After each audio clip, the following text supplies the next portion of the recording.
Roughly around last year or so, I made a video talking about confusing champion design with the target of focus being Aphelios, someone who at the time was the most confounding release to ever exist, probably even now. Since then, we've had to go through 2020 and 2021's rather interesting lineup of champions, many of whom had kits that were so overloaded it spawned the meme of a 200 years champion.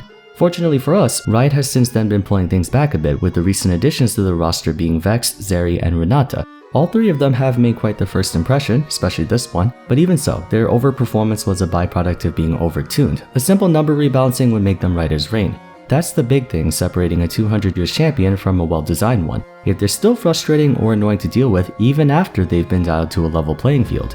What's strange though is that Aphelios appears to be in that situation. He was once the freak of nature making headlines about how new champions are turning into 1v9 death machines with every bell and whistle you can think of. But now, no one really talks about him. We still see him every so often. At the time of writing this script, he's enjoying a very comfortable 8% pick rate. Sure, his win rate is abysmal, but we kind of established that for champions like him, win rate isn't a very accurate way to determine his power level. What exactly happened to him that made him turn into a low-key marksman, and is he potentially an example of an overloaded champion that Riot was able to fix? Or was he always fine and our reactions to his release were exaggerated? Today's video is going to be sort of a retrospective look on him. Actually, first, a word from our sponsor, Wealthfront. In this day and age with the ever-rising cost of living and the newer generation's desire to learn more, financial literacy is on the rise, and if you're looking to start saving and investing for your future but don't know where to start, Wealthfront can usher you along by doing the work for you. It's an automated investment service that manages your investments through software. It only takes a few minutes to sign up and they'll set you up with an automated portfolio of diversified low-cost ETFs which are traded,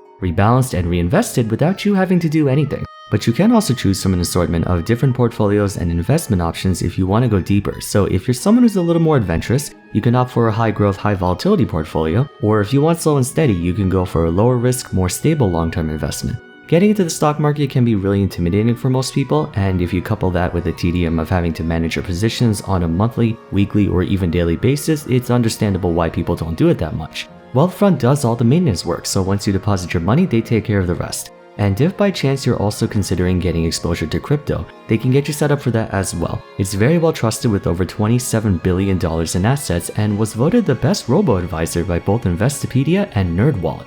Should you be interested in wasting less money on skins and more on saving for your future, feel free to check out Wealthfront by heading over to the link on screen or in the description for a special bonus. But thanks again to Wealthfront for sponsoring the video. Whenever someone new comes out, their first year usually sets the tone for the rest of their career going forward. If they go live and need only a patch or two of number adjustments before stabilizing, we can expect them to remain that way for a while. If they have to go through a myriad of patches where they get over-nerfed and then over-buffed, or no matter what they do, the champion still feels like a pain in the ass to deal with, then for the next few years they'll probably experience a situation of being pick ban OP or completely useless. Cases of the former would be Vex and Fiddlesticks, a new champion rework. After his relaunch in patch 10.7, Fiddlesticks didn't really need major adjustments to anything besides Bountiful Harvest, which was mostly designed to nerf his mid lane pressure. Apart from that, he's been untouched for well over a year. Vex as well, the only thing she got was a small hotfix to lower her base damage. No changes to date. Currently, both are in a more or less healthy position. Vex does have a high ban rate, but that's par for the course. She's still a new champion. For reworks, we have Akali, who went through literally 2 years of balance problems before the community became used to her or just jaded. As for new champions, there's good old Aphelios. From the start of Season 10 all the way until late Season 11, he went through so many buffs and nerfs that sent him up and down and up and down. But what's interesting about his case as opposed to other turbulent launches is that Aphelios didn't actually have a single thing removed from his kit. If you remember Akali, she lost the healing on her Q, energy regen on her passive, the turret stealth on her W, the stun on the first cast of her ult, etc. Sylas was another. He lost the shield on his E and the bonus missing health damage on his W. Samira lost the ability to dash through allies on her E. Yet Aphelios, for all the ridicule he got for being Riot's biggest balance nightmare ever, never actually had things stripped from him, which is rare to see for an overloaded champion such as him. Not gonna lie, I myself was one of those people who at the time thought certainly T was out of his mind even for his standards, to create a champion with 5 weapons that could each do different things. Such an arsenal would imply he could theoretically outperform any other marksman in the game. And I think that's the mindset everyone else had throughout the first year, at least his statistics would give off that impression. Because Riot wasn't exactly sure how strong each weapon needed to be for him to compete against other marksmen, they went ahead and made each weapon operate at the same relative capacity as a full-on champion. Now in fairness, that was a logical approach. Aphelios would be the first ever champion in the game who essentially had more than 2 transformations. Chase, Elise, Nidalee and such are not as difficult to balance because they have only 2.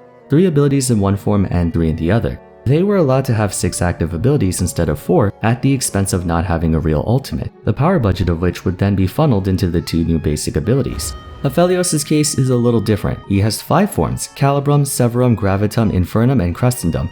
But unlike other shapeshifters, he didn't get 3 new abilities with each weapon type, or even 2 for that matter. He only got 1. So in reality, he had 5 basic abilities and an ultimate instead of 6 basic abilities. But he also got 5 different passives for a total of 11 abilities, except his attacks had different interactions depending on the offhand weapon, so it was more like having 20 different Qs, as each Q could potentially interface with 4 different weapons, bringing us to a total of 26 abilities in theory. But then his ultimate would change based on his main hand weapon, and you get the idea. His kit was the definition of overloaded. Back then, it seemed almost absurd for him to have all this crap in his abilities while literally getting free combat stats just by existing. He would get bonus attack damage, attack speed, and % armor penetration for free, on top of abilities that scaled. Like, I don't care how progressive you are as a gamer. No one could look at Day 1 Aphelios like he was a balanced champion. To explain what I mean, let's look at full power Calibrum. He gained a passive 100 bonus attack range, bringing him to 650, the same as Caitlyn's, which is pretty damn good. Then look at Moonshot, the active ability associated with Calibrum. It was a long-range skill shot on a moderate cooldown that did damage to the first enemy struck. If it was a champion, the attack would place a mark on them, upon which Aphelios' next basic attack against them would have global range and strike them for bonus physical damage on top of applying the on-hit effects of his offhand weapon. Yeah, that looks just as powerful as a regular ability, and that's only one interaction out of dozens he can do. So you might be wondering why I said the approach they took was logical. Why was it smart for him to start off so strong when Akali and Aurelia were the same and we all know what happened to them? It was smart for Aphelios specifically because of how he was overloaded. His definition of overloaded is different from that of Yone, Viego, Gwen and such, as he focuses on quantity over quality. That actually makes it easier to balance him since you can pinpoint what part of him is overperforming.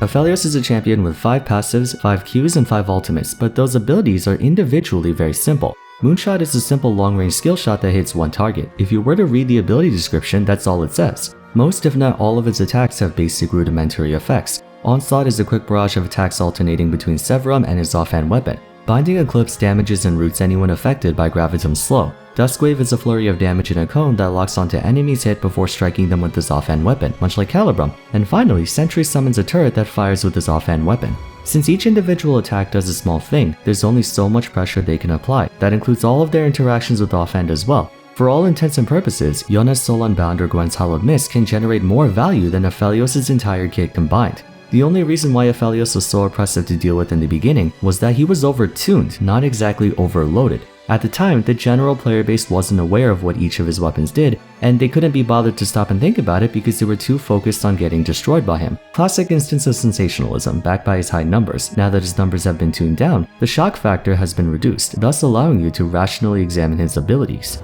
In my previous video on him, I mentioned that a considerable yet unfair advantage Aphelios had was his lack of visual clarity. Unless you were actively paying attention to what weapons he was using and how much ammo was left, during the heat of battle, you won't be able to ascertain quickly enough which version of his attacks you were going to get hit by. That granted Aphelios the element of surprise, as his attacks have multiple layers to them.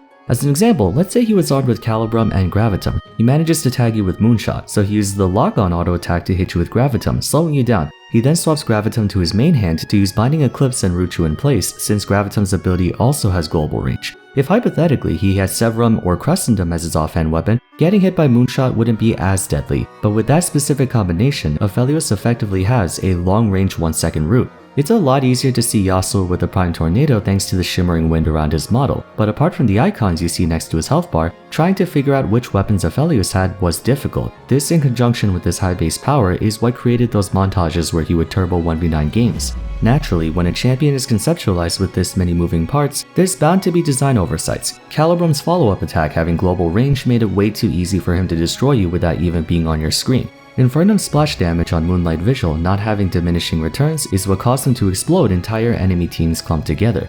The fact that all 5 of his abilities leveled up at level 3 meant he was the equivalent of another champion's level 5 or 7. In other words, his mid-game was unreasonably strong. By the time he was level 9, his basic abilities were all maxed out. Those oversights were pretty bad, and they definitely should have been more prudent and considered the possible edge cases of his vast repertoire. That being said, it took him a while to get to that point, but Aphelios is a lot more stable. As a result, people are starting to pick him up again. For much of late Season 10, early Season 11, players didn't want to use him out of concern for any time invested into him going to waste. It almost felt like every month there would be an entire sweep on his abilities. Fast forward later into summer of 2021, he got just enough correction buffs to where ADC mains started to feel like they could work on the champion.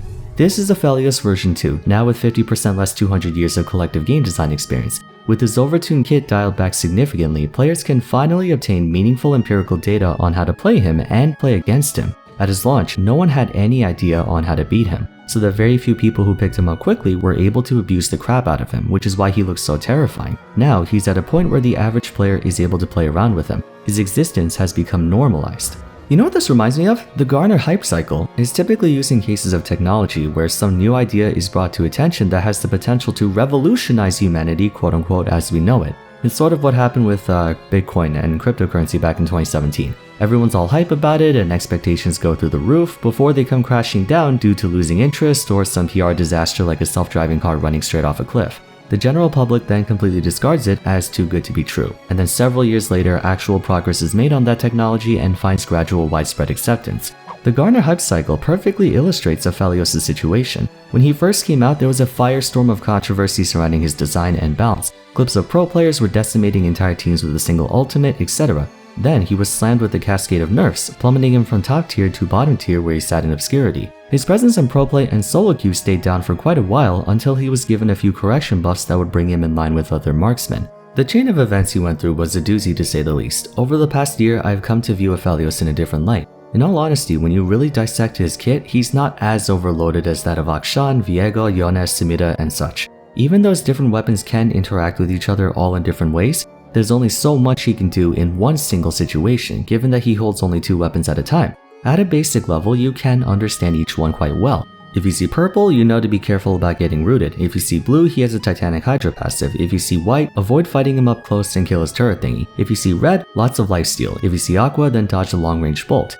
But what about his ultimate? Wouldn't Moonlight Vigil still pose a problem in regards to clarity? Most definitely, but the effects of getting hit by it are not as ruinous as they used to be. There has to be a balance of clarity and potency. The more threatening an attack is, the more it should give a warning of some sort for the receiver. That's why global ultimates have really long delays or alert the enemy team that danger is imminent. Comparatively, Moonlight Vigil is a strong ability, but not something you need to be afraid of in the same way you would Fiddlesticks or Malphite ultimate. The explosion itself does a minuscule amount of damage, then a follow-up attack from his main weapon plus an additional effect. Also, while it's very subtle, the wave has a different color based on his main weapon. It's not Moonlight Vigil itself that's a problem, it's what happens after. Gravitum Cannon allows him to root all targets struck for longer. Infernum, as you no doubt remember, is the AoE splash damage one, and Crescendum gives him a ton of chakrams to start a fight. Regardless of which one, your attention should be focused on Aphelios, not the initial blast. So to bring it all together, here's the timeline. Aphelios came out with extremely inflated numbers. People had no idea what he did. The first to learn how he works were able to use him against those who didn't, overwhelming them with those inflated numbers. And that generated all the controversy surrounding how broken he was. Riot then imposed seemingly huge nerfs on him, which weren't actually all that bad.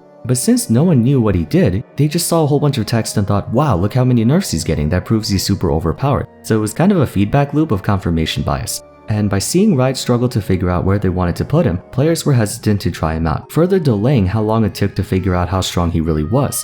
This led him to getting over-nerfed, plunging him into 43 to 45% win rate, literally unplayable. Because he was so weak, no one wanted to play him, and so we as the League community never had the chance to break him in the same way we did for other champions. Yes, his pick rate was very high for the first 8 or so months of his career, but there were far more players in 10 feeding than players 1v9ing. So the only somewhat trustworthy reference material we had on his estimated capability was from high elo solo queue games or pro play games. But that's not an accurate representation or sufficient sample size to know what his average power is. It wasn't until they brought a little more attention to him by buffing him just a little that he finally found proper footing within the marksman roster. We're still in the early stages of that though, but now that we have a better grasp on where he stands, I think Riot can afford to give him a bit more love. From what I can tell, his early and mid game still needs some work, but apart from that, it's nice to finally see him with some semblance of normalcy. I was very close to making a Why No One Plays episode on him, but I wanted to wait a little more to see how it panned out, and I'm glad I did. Anyways, that's gonna be it for today. Hope you guys enjoyed this little retrospective on him. If you did, please be sure to leave a like and subscribe. Consider following me on Twitter, joining my Discord server, and if you still have time, why not take a look at my rework retrospective series, where I discuss champions before and after their rework. For now though, thank you so much for watching, and I'll see you again soon in the next video. Take care.